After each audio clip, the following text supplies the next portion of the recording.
সম্পর্কে আলোচনা হবে। আল্লাহ রাব্বুল আলামিন আয়াতটি বলছেন, আমি রব্বু বলছি। আল্লাহ তাবারাক ওয়া তাআলা আয়াতের মধ্যে বলছেন, ইন্না আউওয়ালা বাইতি উজিয়া লিন-নাস লাল্লাযী বিবাক্কাতা মুবারাকান ওয়া হুদাল লিল আলামিন। আল্লাহ রাব্বুল আলামিন সর্বপ্রথম যে ঘরটা নির্মাণ করেছিলেন, এই ঘরটার নাম হচ্ছে কাবা, এবং এই ঘরটা নির্মাণ করেছিলেন হযরত আদম আলাইহিস সালাম। এবং ঘরটা কোথায় আছে? মক্কার মধ্যে রয়েছে। মক্কা নগরীতে এই ঘর রয়েছে। আদম আলাইহিস সালামকে আল্লাহ পাক দুনিয়াতে নামিয়েছিলেন, ভারত নামিয়েছিলেন, তারিখে পাওয়া যায়। এবং মা হাওয়াকে সিরিয়াল আল্লাহ নামিয়েছিলেন এবং ওনাদেরকে ওই কাবার প্রান্তরে মক্কায় সংগঠিত করেছিলেন। সেই দিনটার নাম, সেই দিনটা ছিল ইয়াউমুল জুমআহ। এই দিন আদম আলাইহিস সালাম একটা আল্লাহর অমান্য করেছিল, তার জন্য এত বড় শাস্তি। আমরা হাজার হাজার আল্লাহ কানুন বিধান অমান্য করছি, তারপর ভয়ের ব্যাপার নাই। আদম আলাইহিস সালাম একটা ভুল করেছিলেন, যতকাল বেঁচেছেন আদম আলাইহিস সালাম ততকাল দেখেছেন আর দোয়া করে রব্বানা জালালনা আনফুসানা ওয়া ইন লাম তাগফির লানা ওয়া তারহামনা মিনাল কাসিরিন। আল্লাহ, আমি বড় ভুল করেছি, বড় জালেম। আল্লাহ, তোমার হুকুম অমান্য করেছি। আল্লাহ, তুমি যদি মাফ না করো তাহলে আমি ধ্বংস হয়ে যাব। যতকাল বেঁচেছিলেন আদম আলাইহিস সালাম ততকাল কেঁদেছেন, কেঁদে কেঁদে কেঁদে চোখে নাল হয়ে গেছিল, চোখে ফোঁটা লেগে গেছিল, তারপরে তুমি ছেড়ে গেছেন। আমরা হাজারো ভুল করি, তারপর আমাদের আল্লাহ ভয় আমাদের অন্তরের মধ্যে আসে না। যাই হোক, ও আদম আলাইহিস সালাম ওই কাবা নির্মাণ করলেন এবং আল্লাহ পাক বললেন, ইন্নী মুহিব্বুল বাইতান ইয়াকুবুল বাইতে, যে হে আদম, তুমি এই কাবা ঘরে কি করো? তাই আদম আলাইহিস সালাম 7টা চক্কর দিয়েছিলেন, দোয়া করেছিলেন এবং 2 রাকাত সালাত আদায় করেছিলেন এবং যতবার বেঁধেছিলেন কাবা ঘরে দোয়া করতেন এবং সেই সালাত আদায় করতেন। এইভাবে চলে আসছিল আস্তে আস্তে। যখন নূহ আলাইহিস সালামের তুফান এলো, সেই কাবা ধ্বংস হলো। অনেক লম্বা ইতিহাস আছে। তারপরেও তারপর হযরত ইব্রাহিম সালাম আসলেন। এবারে ইব্রাহিম সালাম ওই কাবাকে নির্মাণ করেছিলেন। আল্লাহ কি বলছেন? বিবাক্কাতা মুবারাকান ওয়া হুদাল লিল আলামিন। এই আল্লাহ পাক এই ঘরের মধ্যে বরকত এবং রহমত সারা বিশ্বকে লাগাই গেছেন। ফি আয়াতুন বাইনাতুন মাকাম ইব্রাহিম, এবং এই কাবার প্রান্তরে ইব্রাহিম সালামের একটা নিদর্শন আছে। এই নিদর্শন পরে বলছি। আল্লাহ পাক তারপরে বলছেন, আমান দাখালু কানা আমিনা, যারা কাবার ঘরের মধ্যে প্রবেশ করলো তারা আমান পেয়ে গেল, তারা নিরাপত্তা পেয়ে গেল। ওয়ালিল্লাহি আলান নাসি হিজ্জুল বাইতি মান ইসতাতা ইলাইহি সাবিলা। আল্লাহ বলেন, তোমরা হজ করো, যাদের হজ করার শক্তি আছে, যাদের ক্ষমতা আছে, তারা কি করবে? হজ করবে। আমান কাফারা আইনাল্লাহা গানিয়্যুন লিল আলামিন। যারা আল্লাহর হুকুম অমান্য করলো, যারা কুফরি করলো, আল্লাহ বলেন আমি তার মধ্যে নেই, আমি আলাদা, সে আলাদা। তো এই হচ্ছে আয়াতের অর্থ। তো ইব্রাহিম সালামের নিদর্শন কি আছে? যে কাবা নির্মাণ করছিল বাপ এবং বেটা দুইজন মিলে।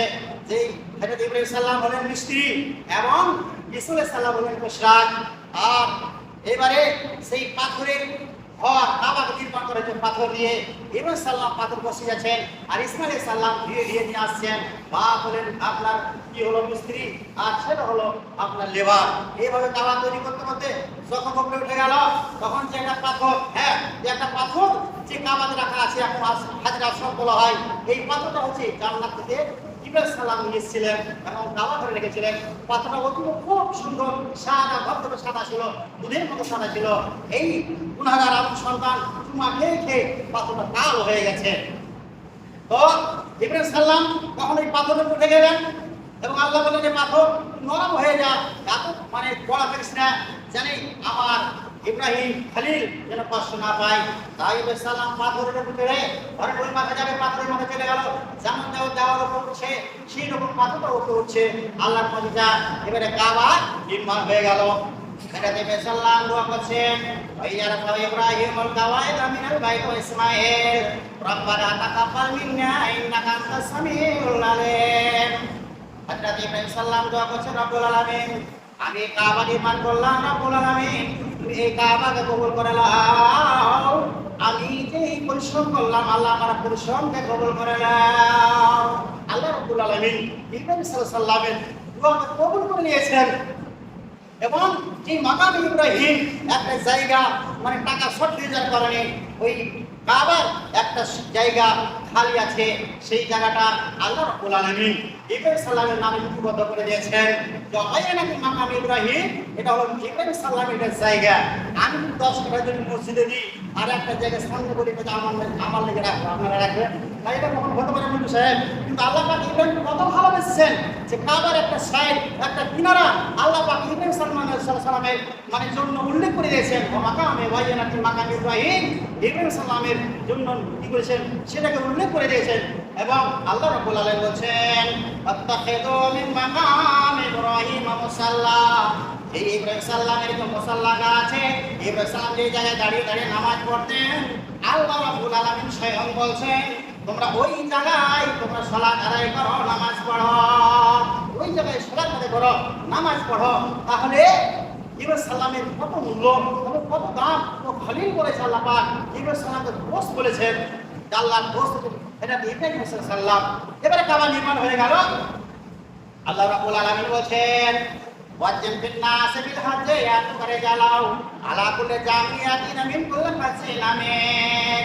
আল্লাহ রাব্বুল আলামিন বলেন ইব্রাহিম যে সারা বিশ্বের মানুষকে খবর দিয়ে দাও, মেসেজ দিয়ে দাও, এই কাবা ঘরে তারা হজ করার জন্য আসবে যে আল্লাহ রাব্বুল আলামিন কাবাটাকে তোমাদের ইবাদতখানা বানিয়েছেন এবং এই কাবা ঘরে তোমরা এসো, এই কাবা ঘরে তোমরা হজ করতে এসো, এই কাবা ঘরে তোমরা হজ করতে এসো।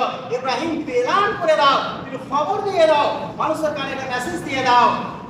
হযরত ইব্রাহিম সাল্লাল্লাহু বলছেন মায়াম বাসাউতে এ রাব্বুল আলামিন, আমি যে আওয়াজ দেব, আমি যে খবর দিব, এই খবরটা তো মক্কার প্রান্তরে থেকে যাবে, এখানেই থেকে যাবে, আমার আওয়াজ সারা পৃথিবীর কোনায় কোনায় এভাবে পৌঁছাবে, এটা আমি বুঝতে পারি না। আল্লাহ রাব্বুল আলামিন বললেন হে ইব্রাহিম ইয়াবলুগু আলাইকা ওয়া লাইনাল বালা, হে ইব্রাহিম খবরটা দেওয়া তোমার দেখতো এবং সারা বিশ্বের কোনায় কোনায় এই মেসেজটা পৌঁছার এটা হলো আমার দেখতো। বলেন দেখি ভাই, একই সঙ্গে একই সময়ে এই জিলহিজ্জা মাসে যে যতগুলো তার কদিন আগে হাজিরা হজ করতে যায়, একটাই সময় যায়, সারা বিশ্বের কোনায় কোনায় মানুষের কানে এই অবস্থা পৌঁছেছে কিনা যে জিলহিজ্জা মাসের 10 দিন আগে আমাদের সকলকে বা 15 দিন আগে মক্কা যেতে হবে হজ করার জন্য। তার জন্য আমরা কি করি, পাসপোর্ট বানাই এবং যা কিছু টাকা জমা দেওয়ার আমরা সরকারের হলে দিয়ে আমরা একই সঙ্গে 70 লাখ হাজি, 80 লক্ষ হাজি একই সঙ্গে যাই, কাবার প্রান্তরে মক্কায় যাই, মদিনায় যাই, হজে যাই না যাই না, আমরা সবাই আমরা অবগত কিনা বলেন দেখি। তাহলে এই খবর, এই মেসেজ আল্লাহ রাব্বুল আলামিন সারা বিশ্বে কি করেছেন, পৌঁছে দিয়েছেন। আল্লাহ বললেন ওয়াজ্জিন ফিন নাস বিল হজ্জ, ইব্রাহিম তুমি খবর দিয়ে দাও যে মানুষ হেঁটে আসবে, সবাই আসবে এই কাবা ঘরে। তাই হযরত ইব্রাহিম সাল্লাল্লাহু একটা উঁচু পাহাড়ে উঠলেন এবং পাহাড়ের উপরে উঠে 2টা আঙ্গুল দিয়ে দিলেন আর এলান করে দিলেন হে বিশ্বের মানব তোমরা শুনে নাও, আল্লাহ তাবারক ওয়া তাআলা এই কাবাকে নির্মাণ করেছেন তোমাদের ইবাদত করার জন্য। তোমরা এই কাবা ঘরে এসো, এসে তোমরা হজ করো, উমরা করো, তওয়াফ করো। আল্লাহ রাব্বুল আলামিন তোমাদের ইবাদতখানা বানিয়েছেন। ইব্রাহিম সাল্লাল্লাহু পাহাড়ের উপরে চড়ে কানে আলো দিয়ে চারদিকে ঘুরে ঘুরে পশ্চিম পূর্ব উত্তর দক্ষিণ চতুর্দিকে ঘুরে ঘুরে ইব্রাহিম সাল্লাল্লাহু কি করেছিলেন, এলান করে দিয়েছিলেন। তাই সেই খবর সারা বিশ্বে পৌঁছে গেছে, একই সঙ্গে হাজিরা হজ করতে যায়। তাহলে ইসলামের স্তম্ভ, ইসলামের খুঁটি কটা বলেন?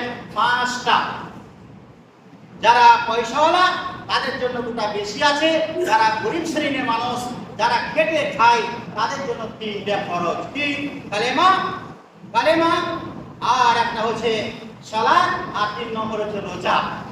এই 3টা হচ্ছে প্রতিটা মানুষের উপরে গরিব প্রকৃতি সবার উপরে ফরজ। আর 2টা হচ্ছে যাকাত আর হচ্ছে হজ। যিনারা মালদার, যিনাদের পয়সা আছে এদের জন্য এই 2টা হচ্ছে ফরজ। আর এটা সুন্নাতও নয়, নফলও নয়, এটা হচ্ছে ফরজ। আপনার যদি পয়সা হয়ে থাকে হজ করার, আপনাকে হজ করতেই হবে, এর বিকল্প কোনো রাস্তাই নেই।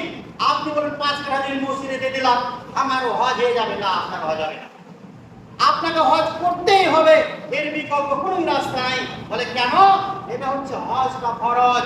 আল্লাহ বলছেন লিল্লাহি মানিস্তাতা মিন, আল্লাহ বলছেন ওয়ালিল্লাহিল হাজ্জা মানিস্তাতা ইলাইহি সাবিলা, জি যাদের হজ করার সমর্থ আছে, পয়সা আছে, টাকা আছে, তাকে হজ করতে হবে। আমাদের দেশে প্রথা আছে যে ছেলেমেয়েদের বিয়ে শাদী দেব, বুড়ো বয়সে শেষ বয়সে চোখ ঢুল করছে, তখন হজ করতে যাবে।